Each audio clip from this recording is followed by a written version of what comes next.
એ hello, એ સુનિતાબેન બોલે. એ જય શ્રી કૃષ્ણ. હા હા હા, કાંઈ નહીં, બસ જો મજામાં. મેં કીધું લાઈ પૂગી ગયા કે નહીં, ફોન તો કરવા દે. ટીવીમાં જોયું તું ખરા, તમારા ભાઈ બતાવતા હતા કે પૂગી જાય છે, એટલે મેં કીધું લાઈ ફોન કરીને પૂછી લઉં પૂગી ગયા કે હું. એમ હા, હું કે તબિયત પાણી હારા ને? હા ઠીક લે તો હારું. હા ત્યાં લગી ગયા હોય થોડુંક હવામાન ફેર થાય, થોડોક ફેરે પડતો હોય ને. હા ઈ બરાબર છે. હા એ મેં તો એટલે હારું ફોન કર્યો તો. એ મેં કીધું અમારા જાત્રા થાય તો બધાને જમાડી. તમારા ભાઈ કહે કે સુનિતાબેન તો છે ત્યાં લગી ગયા હતા કે જમાડવા નહીં પડે સુનિતાબેન ને, લાઈ ફોન કરી દઉં.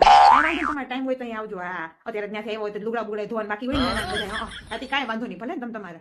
એ હા હું જી ફાવી. હા હા તમે તમારે જી ફાવી બનાવશો. તમે દાળ ભાત શાક રોટલી, આપણે દાળ ભાત શાક રોટલી બનાવશું. હા હા કાંઈ વાંધો નહીં, તમે તમારે. હું ગાંઠિયા ખાવા છે તમારે નાખી ચંદુભાઈ ગાંઠિયા હારા જ મળે. હા તમારા ભાઈ મારા લેતા આવતા. હા આવશો તમારા લેતા આવશું. હા હારું કાંઈ વાંધો નહીં. એ મેં કીધું મારે તમે એ પૂછ્યું આ તમારો લાવવામાં વાર કેમ મૂકતા હતા એટલા હે હોય અહીંયા આવવામાં ને એવું હોય. ના ઠીક હશે, અમે કોઈ ગયા નથી, ખબર ના હોય એવી. હાથી કાંઈ વાંધો નહીં. મેં તો વાળમાં ડાઈ નથી કરાવતા. હે નથી કરાવતા? એ હારું જો અમારે તમે કરવા માંડ્યા ને તેવું કરાવી જ પડે છે.